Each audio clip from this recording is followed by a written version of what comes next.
Olá, queridos, tudo bem? E aí, como é que vão os estudos?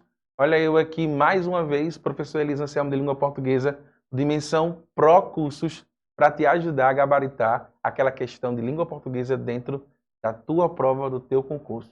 Tamo junto, vamos lá? Hoje nós vamos ver um conteúdo bastante significativo e que é pouco utilizado por algumas bancas, mas ele é importantíssimo. Até porque ele se distancia muito, né, daquilo que normalmente os estudantes, os candidatos buscam em concursos como regência, crase, concordância, né? Enfim, esse conteúdo é um conteúdo que poucas pessoas dão importância, mas ultimamente tem sido de forma bastante expressiva cobrado em muitos editais, tá? Como eu te disse, é pouco notado, por exemplo, no Sul, etc. Mas aqui na região Nordeste, por aí afora, ele é bastante utilizado. E na sua prova, o teu edital, se ele tiver, ó, tamo junto, porque vai ser mais uma questão garantida que você vai acertar conosco, tá? Então, figuras de linguagem. O que é que seriam essas figuras de linguagem, né? Ó, primeiro vamos tentar entender, tá? Olha aí para a telinha agora e acompanha o meu slide junto com você, porque as figuras de linguagem, elas vão... Ai, gente, para. Eu vou botar aqui, tá? Minha canetinha. Esqueci de colocar a canetinha. Respeito o professor, tá? São muitas aulas. Mas vamos lá, olha só. As figuras de linguagem, o que é que elas vão ser? Elas vão ser, na verdade, um conteúdo que vão estar atrelado ao que a gente chama de quê? De semântica, tá? Então, primeira coisa, quando você estiver estudando esse conteúdo, lembre-se de que ele está atrelado à semântica, que é a parte da língua portuguesa que vai trabalhar o significado das palavras e o sentido que por elas é proporcionado, tá bem? Então, trata-se, na verdade, de algo realmente semântico, de sentido, tá? Daquilo, na verdade, que eu interpreto sobre aquela situação, sobre aquele texto. E essas figuras de linguagem também vão estar muito atreladas a textos literários, tá? Por isso que não é tão recorrente em muitos concursos, tá, cobrarem um conteúdo como esse, que seria o de figuras de linguagem. Mas o que é que, em suma, teoricamente, vai consistir nas figuras de linguagem? Nós vamos dizer que as figuras de linguagem vão ser um desvio, ó, desvio da norma culta enquanto reforço da linguagem, tá? Um desvio da norma culta. Por que um desvio? Porque a gente vai perceber que nas figuras de linguagem muita coisa vai ser deixada de lado. Então, aquela ideia de seguir a norma culta, tá? A norma padrão, ela vai ser deixada de lado em muitas vezes, tá? Em muitas ocasiões, porque no texto literário eu tenho um elemento chamado de quê? De licença poética. E essa licença poética permite, na verdade, a que o escritor escreva conforme, na verdade, as suas emoções, tá? As suas percepções, né, cabem enquanto falante, enquanto uma pessoa que constrói aí, na verdade, os sentimentos dentro de um texto, tá? A gente sabe que o texto literário é totalmente diferente de um texto habitual, como um texto jornalístico, né? Textos como, por exemplo, vamos pensar em um texto como um jornal, tá? Uma matéria, um texto publicitário, uma notícia, uma reportagem. Tá? Então, são textos que não vão trazer o que a gente chama dessa conotação, né? Desse desvio da norma culta enquanto reforço de linguagem. Mas o ser humano ele já está fadado, né? Já está fadado a construir expressões muito corriqueiras. Então, o escape, na verdade, de chegarmos até esse universo imaginário, esse outro universo, a gente chama, na verdade, de quê? A gente chama do que a gente diz que é um desvio da norma culta enquanto reforço de linguagem, consistindo em figura de linguagem, tá? Então, as figuras de linguagem elas são divididas em figuras de pensamento, figuras de construção e figuras de palavras. Então, vamos tentar conhecer um pouquinho cada uma dessas figuras, tá? De linguagem para a gente ver, na verdade, em que ocasião a gente vai encontrar em textos, tá? Esses elementozinhos. Vamos iniciar pelas figuras de construção, tá? O que é que vão ser as figuras de construção? Tem muita gente que tem dúvida e me pergunta por aí, né? E o que é que vão ser as figuras de construção? As figuras de construção vão ser figuras, tá? Que envolvem também a sintaxe. Por isso que tem muitos livros, por isso que há muitos gramáticos que chamam de figuras de linguagem de construção ou figuras de linguagem de sintaxe, que é a mesma coisa. Se são figuras de sintaxe, vão ser figuras que, na verdade, vão estar atrelando o que a gente chama de quê? Atrelando o que a gente chama de como é essa organização sintática, né? De como as orações elas estão organizadas dentro de um contexto frasal. Então, para a sintaxe, a gente vai dizer que, normalmente, existe um sujeito e um predicado.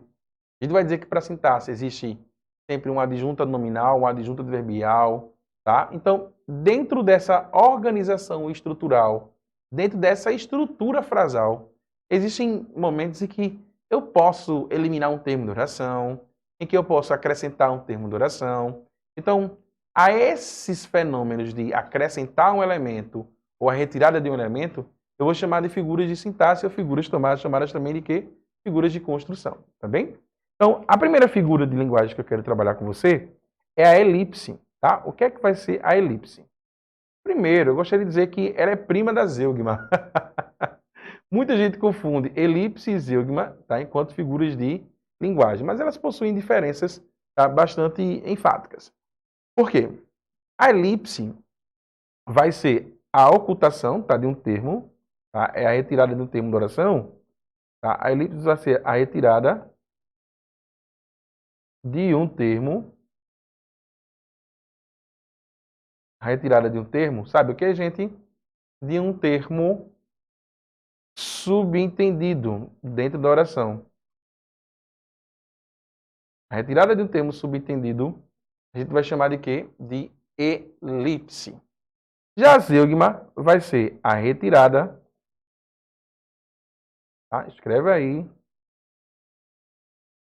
nas tuas anotações, de um termo já expresso. Então, quando a expressão já foi colocada na oração e eu quero evitar a repetição desse termo, eu chamo de zeugma. Mas quando o termo ele não está na oração e fica subentendido, e para melhor compreensão daquele texto, deveria se existir ali determinada palavra, então eu chamo de quê? Eu chamo de elipse, tá bem? Então, olha só. Na sala, apenas 4 ou 5 convidados. Na sala, apenas 4 ou 5 convidados. É como se eu dissesse o quê? Na sala existem. Na sala há apenas 4 ou 5 convidados. Então, o que é que eu tenho aqui, gente? Eu tenho a falta de uma palavra, a ausência de uma palavra que deveria estar presente, mas não estava. Então, essa palavra ela está subentendida. Então, quando eu retiro uma palavra dentro do contexto frasal que deveria estar e que está subentendida, eu a chamo de quê? Eu chamo do fenômeno chamado de elipse, tá bem? Não esqueça disso. Mas, quando a palavra ela já foi expressa dentro de uma oração, e aí eu evitei a repetição dela em um outro elemento, eu chamo de zeugma. Por exemplo, me arrependo do que fiz, tá? E você do que não fez. Eu preciso de silêncio e você de multidão. Observe que quando eu digo me arrependo do que fiz e você do que não fez, você é o quê, gente? Você não se o quê? Arrepende do que não fez. Quando eu digo eu preciso de silêncio e você de multidão, eu preciso de silêncio e você precisa de multidão. Então percebam que as palavras arrepender e a palavra preciso, que já estavam expressas na oração anterior, elas foram eliminadas na oração posterior. Então, isso é um recurso para a gente evitar também, né? A repetição de palavras dentro de um texto. Mas, o que é que ocorre aqui? O que é que eu tenho? Eu tenho uma zeugma, ou seja, a eliminação, a ocultação de um termo que já foi expresso anteriormente, eu chamo de zeugma, tá bem? Então, tanto elipse e zeugma não confunda. Elipse é a retirada de um termo que foi subentendido. A zeugma é a retirada de um termo que já foi expresso dentro da oração. Tá bem?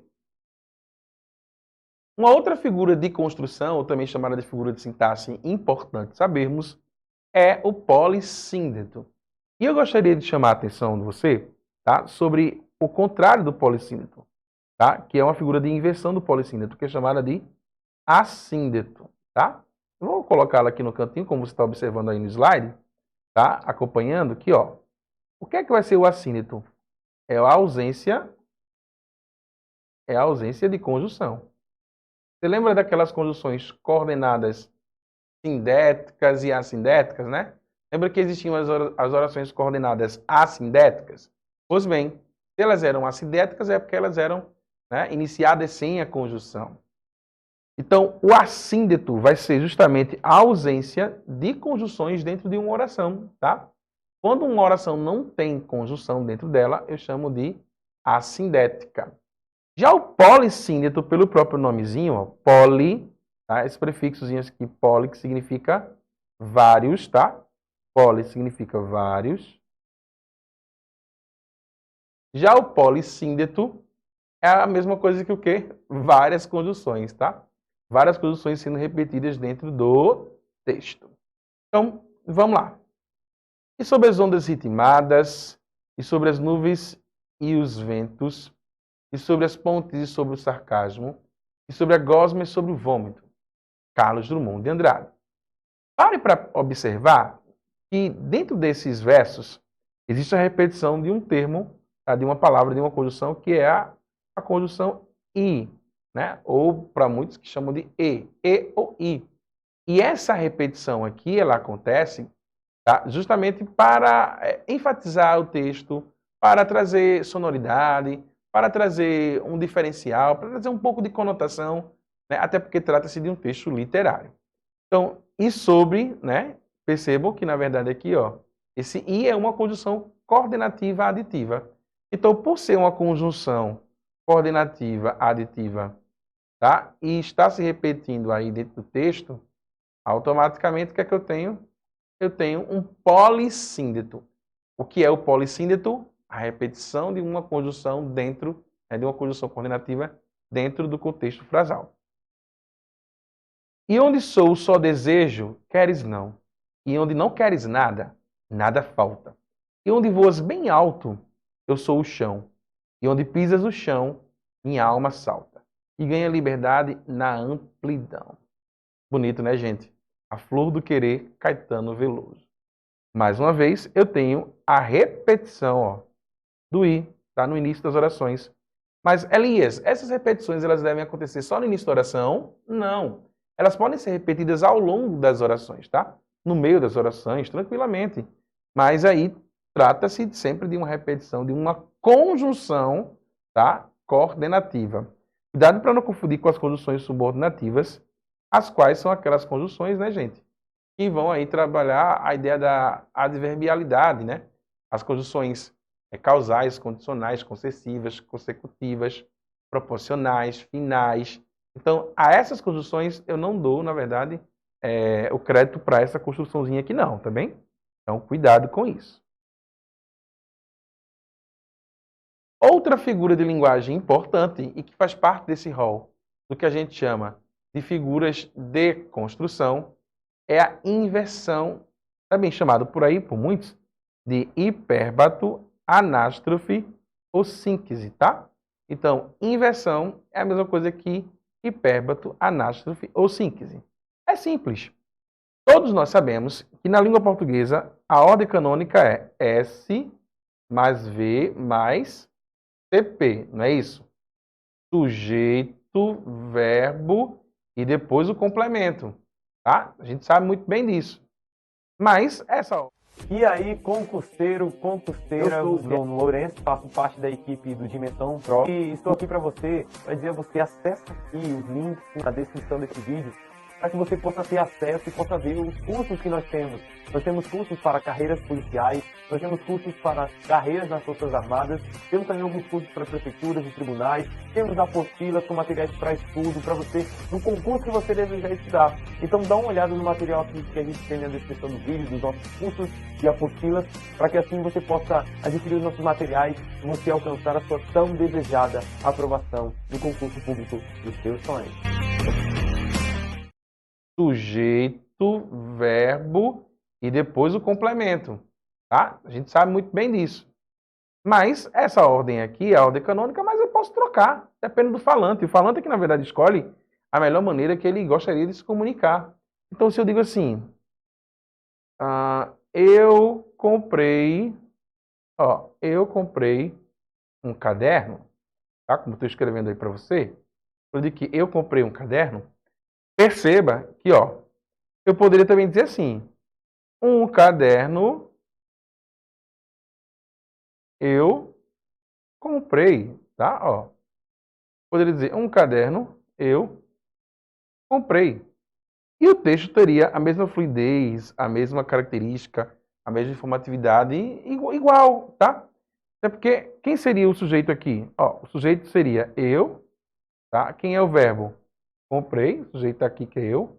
O verbo é comprei e um caderno vai ser o quê? O meu CP, que é o meu complemento, tá? O meu complemento desse verbo comprar aí. Então, eu fiz o inverso, fiz a inversão, tá? Então, é uma figura sintática. Ou seja, vai muito da escolha do indivíduo de como ele quer construir essa oração.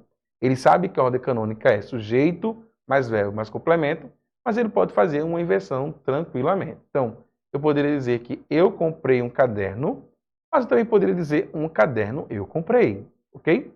As duas situações elas são cabíveis. Então, ouviram do Ipiranga as margens plácidas de um povo heróico brado retumbante. Lembra do hino nacional?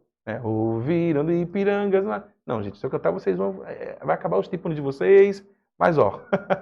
ouviram de Ipiranga as margens plácidas de um povo heróico brado retumbante. Eu posso trocar isso aí comumente, eu posso dizer as margens plácidas ouviram do Ipiranga de um povo heróico brado retumbante. Eu também posso dizer que o brado retumbante aqui, ó, de um povo heróico, ouvir do Ipiranga as margens plácidas. Enfim, sei lá. Depende de tudo do falante. Para que tanta perna, meu Deus? Pergunta meu coração. Carlos Drummond de Andrade. Mas eu posso dizer também o quê? Meu Deus. Tá? Meu Deus. Pergunta meu coração. Para que tanta perna? Tá? Então eu posso brincar com as palavras aí no jogo de cintura de escolher onde na verdade elas vão, né, serem colocadas. Bem? Uma outra figura de linguagem que é chamada de figura de construção ou também chamada de figura, tá, de sintaxe é a silepse, ok? Do que se trata a silepse? A silepse, para muitas pessoas, é chamada também, tá, por muitos gramáticos, de concordância. Vou até anotar aqui para você. Concordância ideológica,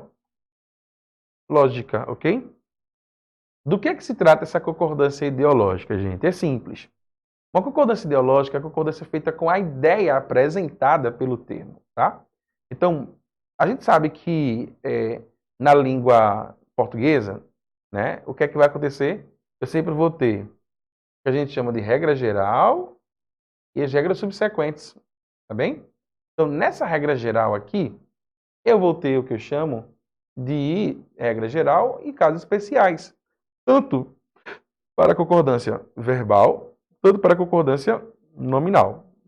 Não importa. O que é que diz a regra geral da concordância verbal, por exemplo? Que o verbo concordará com o sujeito em número e pessoa. O que é que diz a regra de concordância nominal? Que o substantivo deve concordar com os seus determinantes. Então, aqui na silepse, isso não acontece, tá? A silepse é a concordância feita com a ideia apresentada pelo termo.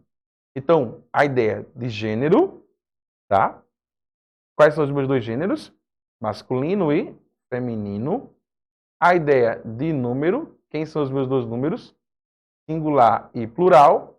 E a ideia de pessoa, quem são minhas três pessoas? Primeira, segunda e terceira pessoas, do plural e do singular, tá bem? Então, por exemplo, olha só.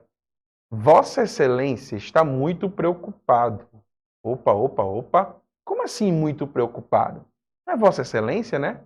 E, teoricamente, a gente normalmente iria dizer assim, não, não seria Vossa Excelência está muito preocupado. Seria Vossa Excelência está muito preocupada, porque vai concordar com o substantivo a que se refere, o pronome, o adjetivo, né? Só que a palavra Vossa Excelência é um substantivo que tem a ideia de que, gente?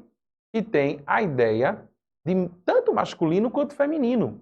Vossa Excelência é um pronome de tratamento que serve para pessoas de sexo ou de gênero masculino quanto de gênero feminino. Então, tanto faz, não adianta, tá? Então, eu posso sim dizer, Vossa Excelência está muito preocupado. E quando eu digo que está muito preocupado, eu estou fazendo a concordância com a ideia apresentada de que Vossa Excelência é alguém do gênero masculino. Na flexão de número, tá? Eu tenho o seguinte. Os Lusíadas glorificou nossa literatura. Oi? Como assim, Bial? Os Lusíadas glorificou? Deveria ser os Lusíadas glorificaram a nossa literatura, não? Eu acho que seria os Lusíadas glorificaram, né? Pois é. Só que aí eu não estou fazendo a concordância com o termo sintático. Eu estou fazendo a concordância com a ideia apresentada por esse termo. Quando eu digo que os Lusíadas, seria os Lusíadas glorificou. É como se a ideia fosse feita com quem? O glorificou seria o livro Os Lusíadas, tá? Os Lusíadas, ou seja, o livro Os Lusíadas, ou a obra Os Lusíadas, tá bem? Eu poderia estar fazendo a concordância com a ideia das palavras livro e obra que estão aí subentendidas. Então, eu preciso entender que nessas duas circunstâncias é preciso ficar atento, tá bem? Já a sílapse de pessoa, né, que vai equivaler aí à primeira, a segunda e a terceira pessoa, tanto do singular quanto do plural, também acontece, ou seja, uma concordância inadequada, vamos dizer assim. Quando eu digo todos os rappers somos conscientes, tá? Todos os rappers somos conscientes ou seria todos os rappers são conscientes? Eu acho que seria todos os rappers são conscientes, né, gente? Até porque, ó, observa aqui. Todos os rappers são. Isso na norma padrão. Mas, hoje, a gente vai dizer que o quê? Aqui, na sílapse de pessoa, é possível.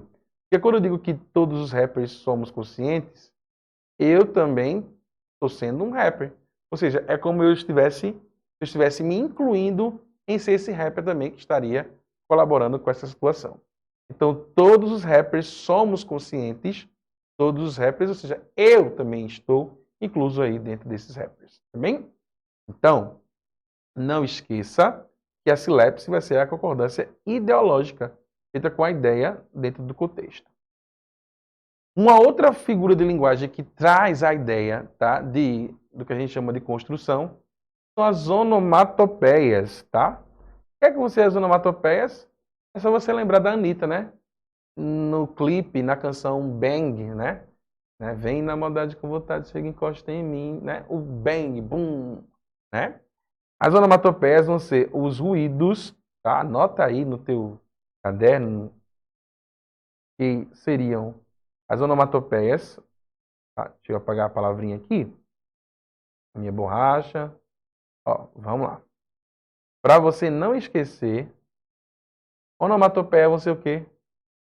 Os ruídos, tá? Promovidos por quem? Tanto por animais,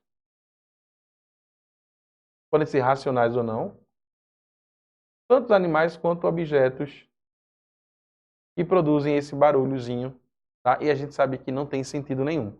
É só uma situação sonora mesmo, tá? Então, os ruídos entre animais e objetos. Então, pluft, tic-tac, tic-tac, tic-tac, sniff, sniff, né? Ops, ufa, ou ou achim, também achim, é uma outra onomatopeia que a gente pode ter e é classificada como uma figura de linguagem, tá? De construção, ou também chamada de sintaxe. Não só ela, mas também como o que nós chamamos de pleonasmo, tá bem? O que é que vai ser esse pleonasmo e que consiste esse pleonasmo?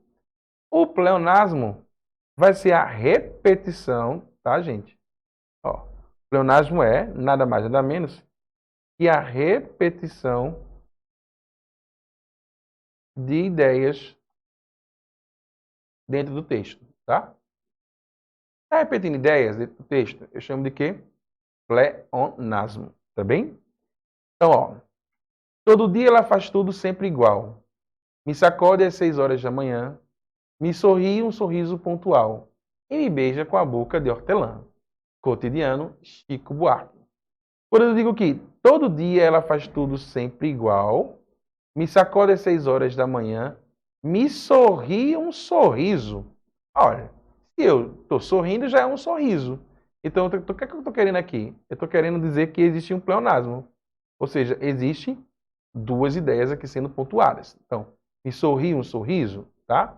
Então, eu tenho aqui duas ideias bem pontuadas. E me beija com a boca de hortelã. Ó, me beija com a boca. Ó, me beija com a boca. Gente, se você beija, já é com a boca, né? Então, eu também tenho duas ideias sendo apresentadas aqui, as quais essas ideias, todos nós já sabemos do que é que se tratam. Então, pleonasmo é uma repetição de ideias. Mas existe uma outra figura de linguagem também, que é de construção, que envolve também repetição, tá? Que já já a gente vê. Agora, o pleonasmo é tão assíduo por aí afora, se você parar para observar, olha só. Pintamos casas a domicílio. Proibido comércio ambulante de camelô sem autorização. Proibido barulho sonoro. Peixaria. Temos peixe. Percebam que as pessoas não têm limites, né? E aí, às vezes, elas cometem alguns pleonasmos que são bem desnecessários. Mas, assim, não vá pensar que eu sou preconceituoso, eu tenho preconceito linguístico, mas o que eu quero dizer é que o pleonasmo, ele é importante, ele é possível, mas ele não é uma construção sadia. Tá? Na literatura, na ficção, ele é uma construção positiva. Mas para a gente, né, enquanto situação de denotação, não é positivo. Tá? Então, cuidado com essa construção de pleonasmos. Por falar em repetição, a gente também vai ter uma outra figura, né? A última figura de linguagem aí das figuras de construção e de sintaxe, que envolve repetição, tá? Que é a anáfora. Né? E do que é que se trata essa anáfora aí, gente? Tá bem? Ó, na anáfora, eu vou ter a repetição, tá? Não mais ideias agora, mas a anáfora vai me trazer a repetição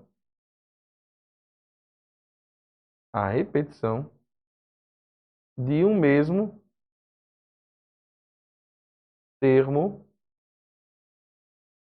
no início da oração, tá bem? Isso que a gente chama de anáfora. Há de ser bonito? Há de ser. Há de ser finito? Há de ser. Há de ser sereno? Há de ser perene. Há de ser efêmero? Há de ser pecado? Há de ser. Há de ser sagrado? Há de ser. Há de ser volúvel? Há de ser ambíguo? Há de ser altivo. Então, perceba que o que eu não mudo aqui, o que eu sempre repito, tá? É o há de ser. Então, essa expressão está sendo repetida dentro do texto, mas ela o que, gente? Mas ela necessariamente seria um recurso estilístico para a composição desse texto de Jorge Vecilo, tá? Então, quando eu repito dentro do texto uma estrutura frasal, uma palavra que não seja conjunção, eu vou ter o que eu chamo de uma anáfora, tá bem? Isso aí seria uma anáfora. Ok, queridos. Então, nós vamos ficar por aqui nessa aula 1, né, parte 1 aí, de figuras de linguagem. Foi muito bom ter você aqui e eu te aguardo, te espero na aula 2 de figuras de linguagens daqui a pouquinho. Um beijo, bons estudos.